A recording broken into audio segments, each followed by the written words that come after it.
In life, there's times when you do damn fool things that you're lucky you don't get yourself killed.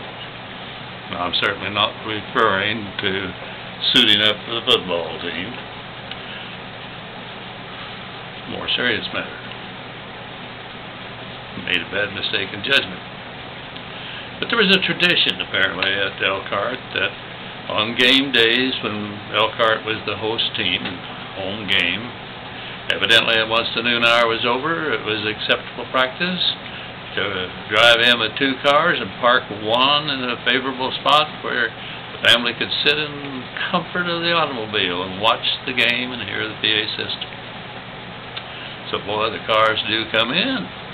And I had looked out there a time or two as they were coming in right after noon and was amazed. And by golly, by the time school was out, there was only a few places to park on the end zones. Well, I went home and ate, came back up to the school, parked over in front of the high school as I remember, walked towards the football field. And I'm getting about to the entry place where you drive in to circle around and find those parking places, and it was the only entrance and the only exit that was open. And there was a car. Before I really got over to where I could see who was in the car or anything, there was a car went by and went in too fast. My God, there's already a lot of people that have come in, and there's a lot of kids playing around those cars, and this car's going in fast, going to drive behind those cars.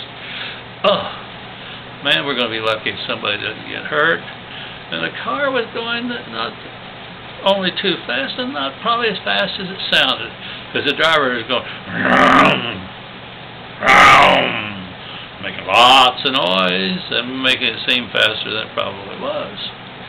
But I sure didn't like what I was seeing. So, at the same time, I supposed that the car would find a place and park. And then I realized it doesn't look like that's true. He's going around the north end. He's starting down the west side of the field, back towards the gym, back towards the entry area. So I stepped down to that end of the field. Hadn't gone very far anyway. I was just kind of standing there watching. And so I'm maybe 2 car lengths from where you would turn right to go out or turn left to make another circle. And here comes the car. Vroom, vroom, vroom. I stepped right out in front of the car and the path it would be coming. And, you know, when the car was 8 or 10 car lengths away, easy to stop. But I was dumb enough, I thought it would. And all of a sudden I froze. That car is not stopping. It's still on vroom and coming right at me. Well, man, I jumped to my right, which is back towards the football field. And apparently at the same instant that I realize he's going to hit me, the driver realizes he's going to hit me, and he stomps on the brakes, skids in the tires. And he would have hit me still if I hadn't jumped. But he was stopped. I'm right to his left, and he's right there in front of me, and I'm looking at Butch Hitchcock. Not happy, of course.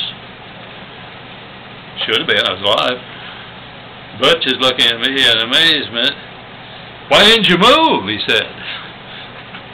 "Well, I expected you to stop.